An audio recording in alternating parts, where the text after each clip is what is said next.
সূর্যের সবচেয়ে কাছাকাছি পৌঁছে ইতিহাসের পাতায় জায়গা করে নেওয়ার কঠিন এক মিশনের চূড়ান্ত পর্যায়ে আছে নাসার মহাকাশযান পার্কার সোলার প্রব।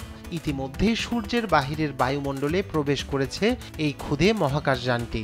সেখানে অত্যন্ত উচ্চ তাপমাত্রা এবং ভয়াবহ বিকিরণ সহ্য করতে হচ্ছে একে। কঠিন এই অভিযানের সময় কয়েকদিন যোগাযোগ বিচ্ছিন্ন থাকবে প্রবটি।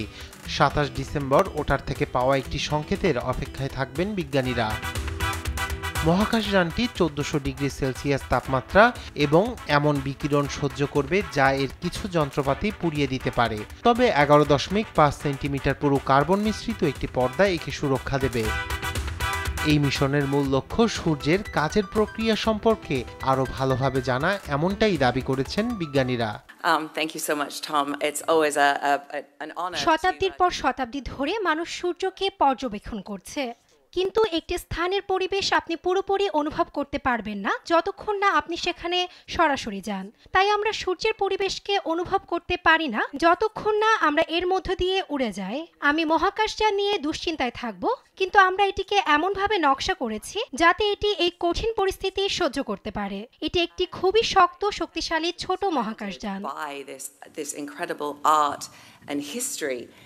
প্রতি ঘন্টায় ৪,৩০,০০০ মাইল বেগে ছুটবে ক্ষুদে যানটি। এই গতির তুলনা করলে লন্ডন থেকে নিউ ইয়র্ক পৌঁছাতে মাত্র ৩০ সেকেন্ড লাগবে। মহাকাশযানটি যখন সূর্যের বহিঃবায়ুমণ্ডল অতিক্রম করবে তখন এটি বহুদিনের একটি রহস্যের সমাধান করতে পারবে বলে আশা জানান বিজ্ঞানীরা। পার্কার সোলার প্রব ২০১৮ সালের সূর্যকেন্দ্রিক যাত্রা শুরু করে। ইতোমধ্যে সূর্যের চারপাশে ২১ বার প্রদক্ষিণ করেছে এবং প্রতিবার আরও কাছাকাছি পৌঁছেছে। তবে বড়দিন উৎসবের সময় এ ভ্রমণটি একটি রেকর্ড বলে মনে করছেন বিশ্লেষকরা। রায়হান কবির শুভ্র, নিউজ ডেস্ক, দেশ টিভি।